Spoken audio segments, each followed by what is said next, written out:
Hi everyone and welcome to Billy Fitzgerald Golf, and tonight we're going to take a deeper dive into advice that I hope you're not working on. Now I know everybody's cheering for each other and we want to get better, but there's so much information out there and there's so many tips out there that there are some that stick out. I hear them all the time. I hope you're not working on them. We're going to take a deeper dive into two of them. One is trying to quit swaying, so we lock our right leg or trail leg, and the other one is getting more width or trying to keep your left arm or lead arm straight in the golf swing.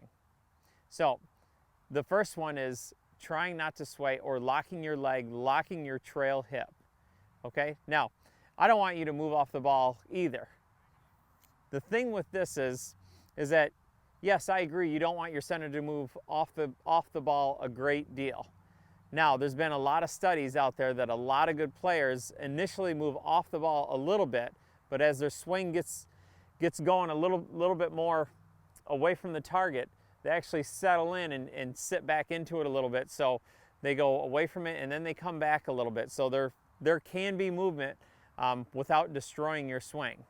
But here's what I see so much of, is that we're trying not to sway. So when we set up over the ball, we kick our right leg in, we lock our right hip, and we're trying not to sway, and we kind of go on with our business, and we probably are not hitting it very good. Well, what is that really doing? Well, if we turn this way and going down the line instead of face on, because when I imagine what people are thinking, they're thinking of the face on view and, you know, not swaying and not moving off the ball, and you've got the right start, but let's look at it. What does it do down the line? So when we get down the line, again, my swing circle looks like this. So I'm going to swing to the inside, back down to the inside, and into the ball. Okay. Well, what happens when I lock my leg and try not to sway? I get set up into the ball this way, and here's what happens. I lock my leg, it locks my hip. Okay? If my hip locks, my shoulder locks. Well, I haven't swayed at all, but my shoulders are tight, my hips are tight, and now I'm probably going to come over the top. I have no turn because all of that is happening because I'm trying not to sway. It's almost impossible for me to get a big enough turn to get the club to deliver to the inside of the golf ball without coming over the top if I lock my hip. You have to remember that your right hip controls your right shoulder. So the more I restrict my right hip, the more my right shoulder is going to be constricted, so the less opportunity I have to make a turn, to even have a bigger arc to get some speed going, to move in to the correct side of the golf ball or the proper angle of attack. Okay, so think of it like this. When you swing back, the motion is going to go somewhere. So yes, I agree, I don't want it to go over here either. But where it can go is back, and where it should go is back. You don't want your hip socket to lock up. So when you swing back, you're going to feel your right hip socket work away from the ball. So I'm not swaying. The other thing that I'm doing, I'm allowing my right shoulder to move back. The other benefit that I'm doing is that I'm making room for my arms to swing in. So it'd almost be like this. If I held the golf club up across my chest and my right hip socket moved back, now my shoulder's going to turn. Now I've got a lot of room to swing my arms going into the golf ball from the inside. So there's a drill that you can do to help you with this.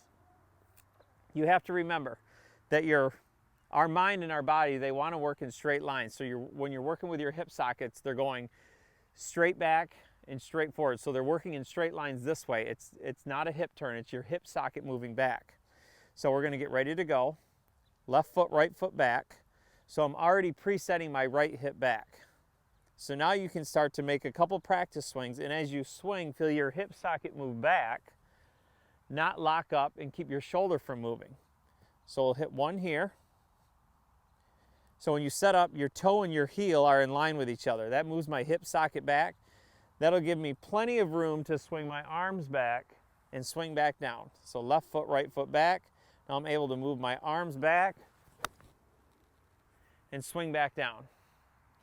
So again, Don't think of trying not to sway or locking your hip up. You're going to destroy your shoulder turn. Allow your hip to move back away from the ball. This will open up your shoulder and open up a really nice path for your arms and golf club to move into. Do this and you'll be hitting more fairways and more greens in no time.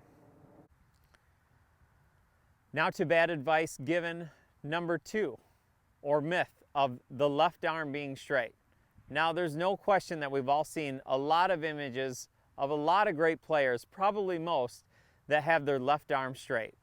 What we don't see is that there's a lot of force and there's a lot of reaction happening in the golf swing. We're just looking at a still image. The golf swing is one motion. It's an athletic motion. So when you capture it in still, it's not really fair to try to copy that.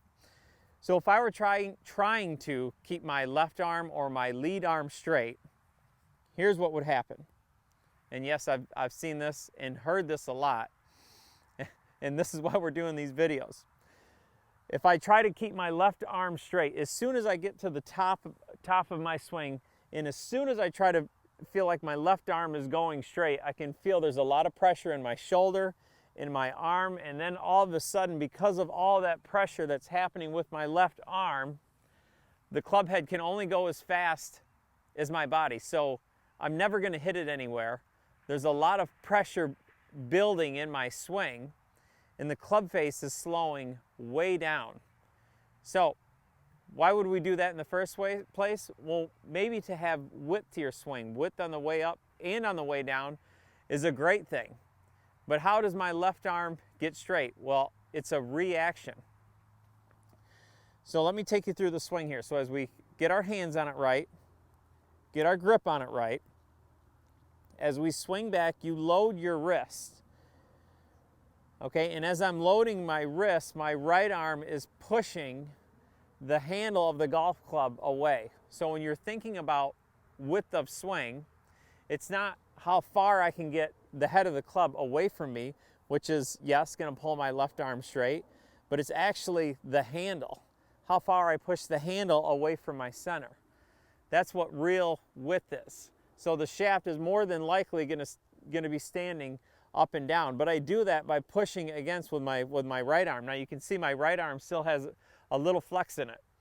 It's not totally straight, because if it went totally straight, then again I would lock my shoulder sockets up and my arms up, and the club wouldn't be able to go very fast. And that's the whole reason that I'm trying to get width.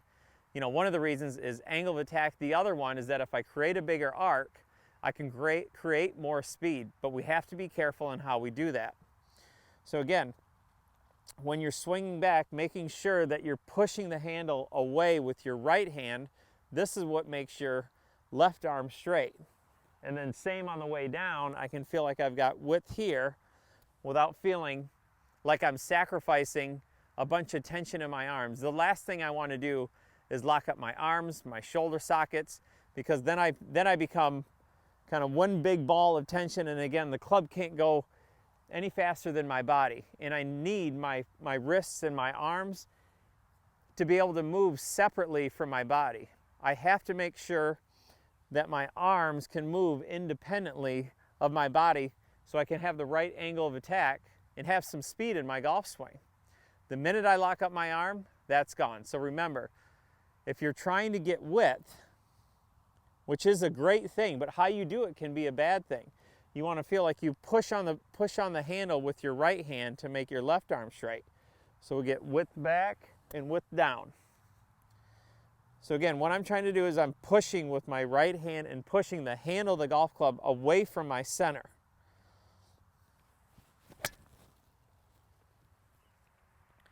So hopefully this helps.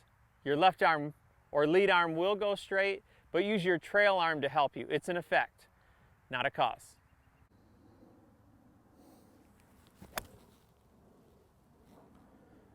Like and subscribe to my channel, Billy Fitzgerald Golf. Want to take a live lesson from me, or you have a question? Visit me at billyfitzgeraldgolf.com. And thanks for watching.